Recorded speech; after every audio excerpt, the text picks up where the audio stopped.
Hello friends, welcome to குழல் சமையல். இன்றைக்கி நம்ம கிச்சனில் ஒரு வெயிட் லாஸ் ட்ரிங்க் தான் பார்க்க போகிறோம்.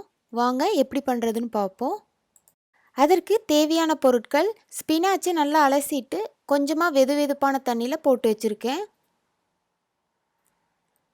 கொஞ்சமாக புதினா, ஒரு தக்காளி,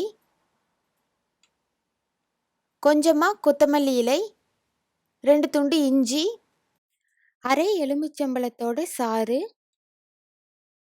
5 துண்டு வெள்ளரி. அவ்வளோதாங்க. இப்போது ஒரு மிக்ஸி ஜாரில் நம்ம எடுத்து வச்சுருக்க புதினா, இஞ்சி, வெள்ளரி, கொத்தமல்லி, தக்காளி எல்லாத்தையும் சேர்த்துட்டு கூடவே ஸ்பினாச்சையும் சேர்த்துப்போம். சேர்த்துட்டு அதில் கொஞ்சமாக லெமன் ஜூஸ் சேர்த்துட்டு இப்போ இதில் கொஞ்சமாக உப்பு சேர்த்துக்கலாம். இது ஆப்ஷனல் தான், நீங்கள் வேணும்னா சேர்த்துக்கோங்க, இல்லாட்டி தேவையில்லை.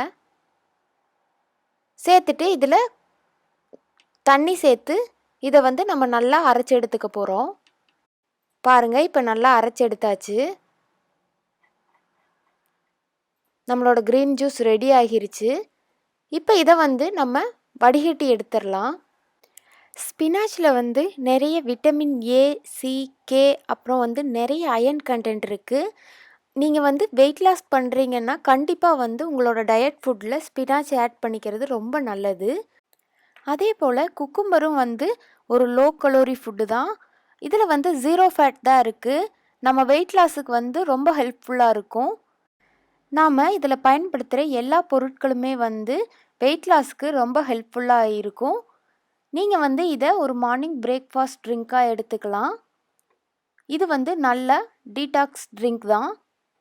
கண்டிப்பாக ட்ரை பண்ணி பாருங்கள், நல்ல ஒரு ரிசல்ட் கிடைக்கும்.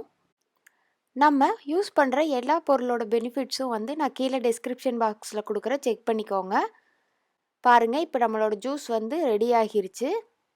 கண்டிப்பாக ட்ரை பண்ணி பாருங்கள், எப்படி இருந்துச்சுன்னு எனக்கு கமெண்ட்டில் சொல்லுங்கள். இந்த வீடியோ உங்களுக்கு பிடிச்சிருந்துச்சின்னா குழல் சமையலுக்கு லைக் பண்ணுங்கள், ஷேர் பண்ணுங்கள், சப்ஸ்கிரைப் பண்ணுங்கள். நன்றி.